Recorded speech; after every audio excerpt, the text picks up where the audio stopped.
نابێ بە هیچ شێوازێک بە پێی دوایین توێژینەوەکان بە پێی دوایین ڕێنمایە تەندروستیەکان ئەم گۆشتەمەنیانە سەرچاوەکەی فرە پرۆسێسکراو بێ واتە ئەوەی نەخۆشی دروست ئەکا بە تایبەت زیادە ڕەوی لە گۆشتەمەنیەکانە هۆکارەکەی ئەوەیە مناڵەکانمان خۆمان هەر هەموو سەرچاوەکانی گۆشتەمەنیەکانمان لە پرۆسێسکراوەکانە.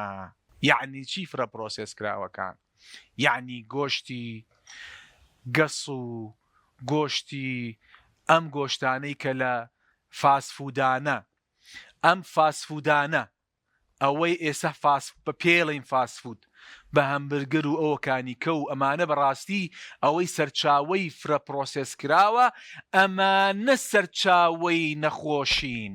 بەڵام سەبارەت بە گۆشتەکە کە گۆشتی سووری جوانی یا گۆشتی پەلەوەرێکی جوانە یا گۆشتی ماسیەکی جوانە ئەمانە بەس زیادە ڕەویتیانەکەین بەو شێوازە کە لەشت پێویستی پێیەتی بیخۆی واللهی مشکلەمان نابێ.